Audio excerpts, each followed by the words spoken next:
Good evening, ladies and gentlemen. Merry Christmas to you all. You know, I met our speaker, Rand Paul, about 15 years ago, and at that time he was president of a group called Kentucky Taxpayers United. I was in the General Assembly, and he would keep a scorecard of all of the votes in the General Assembly, and at the end of the session he'd publish that scorecard and have a press conference and announce the results. I know that I dug out one of those cards the other day, and out of 138 members of the House and Senate, I think I was in the top 15 as far as my voting record. So for some reason, I have a feeling that we were connected philosophically back then already. When I read that Rand Paul was going to be running for the U.S. Senate, I started doing a little research. I went online and found all of his positions. I found his interviews with newspapers, radio, and I said, this man, I can't find one issue that I don't agree with him on. He is a true conservative. So anyway, I decided to support Rand at that time, and I think as you get to know him, you'll see why. He's strongly pro-life. He has a passionate regard for the Constitution. As a healthcare professional, he has good common sense ideas on healthcare. And he's really a conservative, true and true. And at this point, I'd like to introduce him to you, our good friend, Rand Paul, Dr. Rand Paul.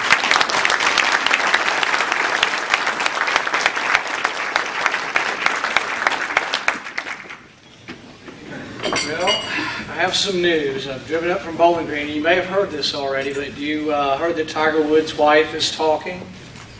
She's gone to the police and she's admitted that she hit him with a golf club. The police say, well, Mrs. Woods, how many times did you hit him? She said, well, 6, but put me down for a 4th. That's okay. I've got more. If I got a few laughs, I could try another time. I better stop. I better stop while I'm ahead. In 1897, there was a little girl, Virginia O'Hanlon. She was 8 years old, and some friends at school said, there's no Santa Claus. And so she had some misgivings, and she asked her parents if there was a Santa Claus. And her parents said, well, the newspaper never lies. Let's write the newspaper. Sort of a different era, so you might disagree with the newspaper never lies. But so they wrote a letter to the New York Sun. And they got a response. It's the most famous editorial ever written in the United States. It's been read by millions upon millions of people. It is the Yes, Virginia, there is a Santa Claus.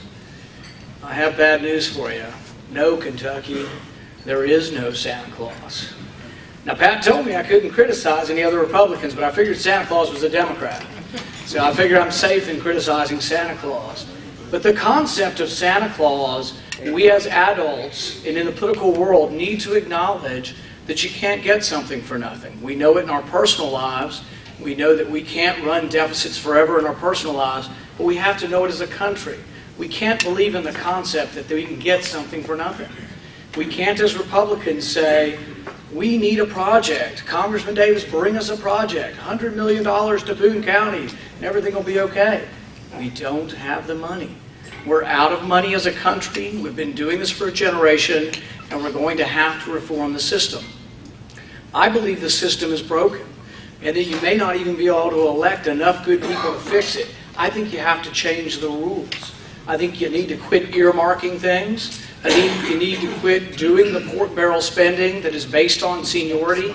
The way we get rid of that is with term limits. We need to limit how long they're in Washington and bring them all home, myself included.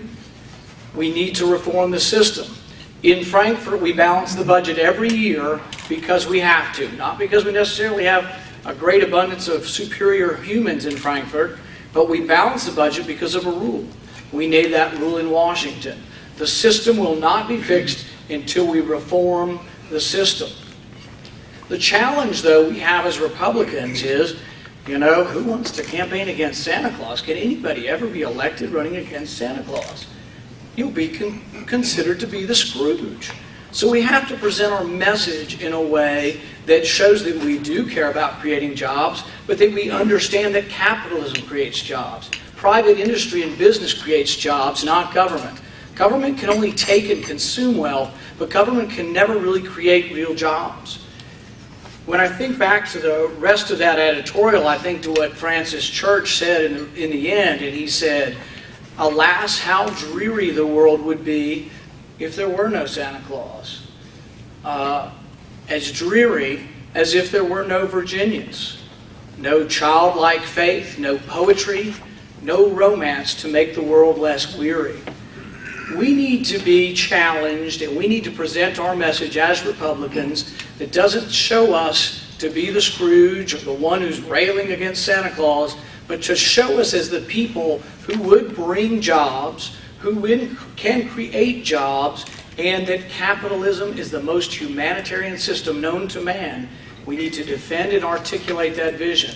And I think we can, and I hope you'll watch our campaign as it goes forward. Thank you very much for having me.